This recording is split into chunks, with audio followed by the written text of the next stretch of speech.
Ini adalah roti paling cantik yang Ellie pernah buat. Tengok tu dia punya corak kat luar tu. Yang itu bukan lukis tu tau. Kita anyamkan dia jadi macam ni. Dan dekat dalam tu ada inti surprise. 2 jenis. Kalau kata korang suka yang manis pun ada. Yang macam agak savory yang masing-masing sikit pun ada. Jadi kali ni jom kita buat resepi wool bread. Senang sangat nak membuatnya weh. So mula-mula sekali kita akan sediakan kita punya bahan roti dulu. Ambilkan sedikit susu segar. Dan juga sedikit instant yeast. Susu tu nak suhu bilik pun boleh ataupun lagi elok susu yang agak suam. Ellie akan sediakan sedikit krim masakan, lepas tu sebiji telur dan juga campuran susu dan yeast tadi. Sebab apa kita pakai krim? Sebab krim ni akan membuatkan roti kita lebih lembap. Alright, so bahan basah kita dah sedia, letak tepi dulu. Kita sediakan bahan kering pula.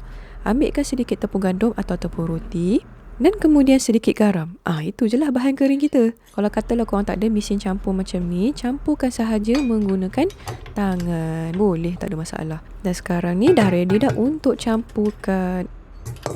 Jatuh pula aku punya hair pedal hook tu. Masukkan bahan basah kita tadi tu, lepas dia dah bergerak tu. Dan lepas tu biarkan dia campur dalam 5 ke 10 minit macam tu. Right? Bila korang dah nampak tekstur dough tu dah macam ni, maksudnya dah boleh berhenti. Seterusnya, jom kita ulikan kita punya dough kita ni. Letakkan sedikit tepung dekat atas permukaan yang korang nak ulikan roti tu. Dan lepas tu kita ulikan dia perlahan-lahan. Tak lama sangat pun, adalah dalam 3 ke 5 minit macam tu. Sehinggalah kita punya dough ni elok saja bulat. Okay, so dough kita pun dah siap. Sekarang ni nak bagi dia rehat sebentar. So Ellie akan letakkan dekat dalam bekas yang Ellie dah letakkan minyak sedikit. Dan lepas tu tutupkan dia supaya belah dekat atas tu tak kering. Proofkan dia selama 2 jam ataupun naik sekali ganda. Alright? So dough Ellie pun dah naik dah tu. Nampak tu, jangan overproof Nak tahu sama ada dia dah ready untuk digunakan atau tak, cucukkan dia kat tengah tu. Kalau kata dia elok je tenggelam, maksudnya kita dah ready dah untuk mengulikan dough kita sekali lagi. Kali ni kita nak bentukkan dia pula. Ulikan dia macam ni supaya kita keluarkan udara yang lebihan dekat dalam tu. Kalau kata korang nak letak tepung pun tak apa, tak letak pun tak apa. Asalkan tak melekat lah dekat atas permukaan meja korang tu. Dan kemudian kita akan lepirkan dough kita sebanyak 15 ke 20 cm lebar macam tu. Dan lepas tu Ellie akan bahagikan dia kepada 5 bahagian. Sebab roti tu dia ada 5 bahagian, jadi Ellie bahagikan 5 bahagian lah. Kalau kata nak lagi tepat, kita boleh timbangkan dia. Tapi sebab Ellie nak cepat, kita agak-agak je lah. So bulatkan setiap dough tu menjadi dough-dough kecil yang comel macam ni. Dan lepas tu kita akan tutupkan dia dengan kain yang lembap supaya dia tak kering lah. Lepirkan dia sekali lagi senipis yang mungkin dalam setengah cm macam tu. Kita memang nak dia nipis sebab kejap lagi kita nak gulungkan dia. Jadi kita nak nipiskan dia elok lah. Kemudian bila dah lepirkan tu, tarikkan dough supaya dia lonjong sikit. Kita tak nak dia bulat, kita nak dia lonjong macam tu. Kalau katalah tersangkut-sangkut, tak apa. Umpilkan dia perlahan-lahan dan ulikan dia lagi. Memang nampak dia macam fleksibel sikit. Jadi korang kena uli dia lama sikit lah. Kemudian Ellie akan tandakan dia separuh. Jangan tandakan sampai putus pula ya. Tandakan saja. Dan lepas tu Ellie akan hiriskan separuh daripada dough tu dalam 2mm jarak dia. Yang ini pula kita nak potongkan dia sampai dia putus. Dan lepas tu kita akan letakkan inti dekat dalam. Ellie gunakan inti kaya. Sebab kita dah buat kaya itu kan. Alang-alang tu kita pakailah kaya ni. So lepas tu Ellie akan lipatkan tepi supaya dia tak mudah melimpah.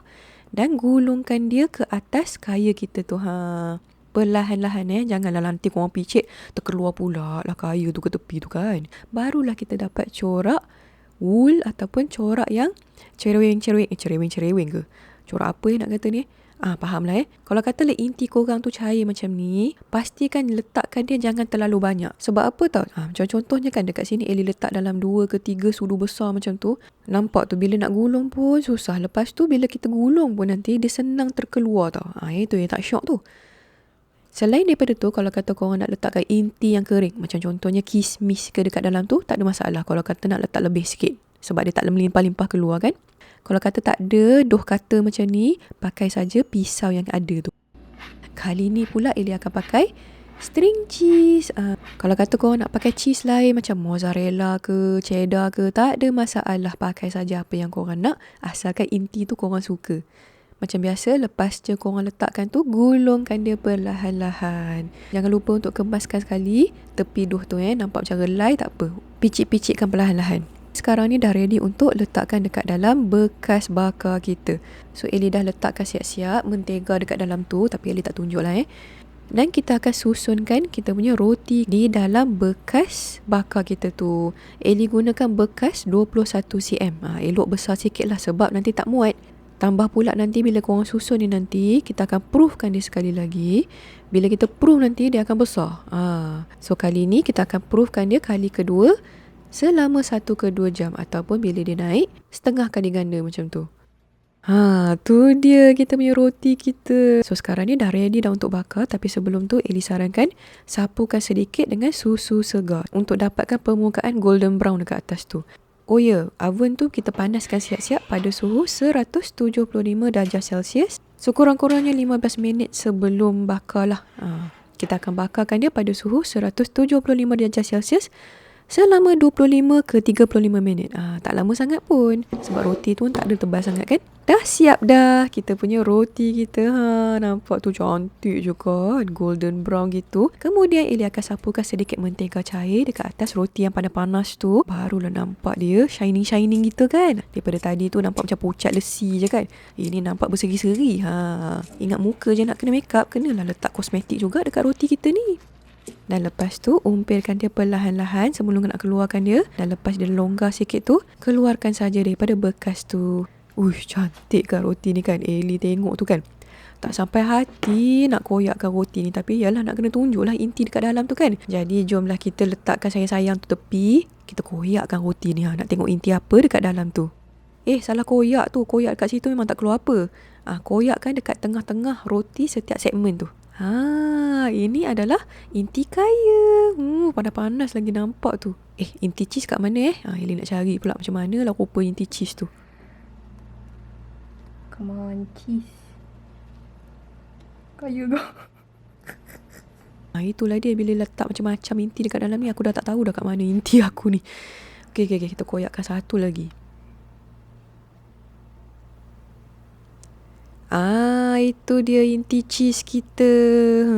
Korang sukalah kan yang tarik-tarik nampak yang panjang-panjang cheese ni kan. Kalau ikutkan resepi original wool bread ni kan, dia menggunakan cranberries. Yang korang suka makan dekat IKEA tu, sos cranberry tu kan. So, inti mana satu yang paling korang suka? Inti savory macam inti cheese macam ni ke? Ataupun inti manis seperti inti kaya tu So, itu sahajalah resepi wool bread kita kali ni. Jangan lupa untuk save, share dan juga like resepi ni, okay? So, selamat mencuba. Seronoknya lah kan. Ellie tak sabar nak makan ni. Bye-bye.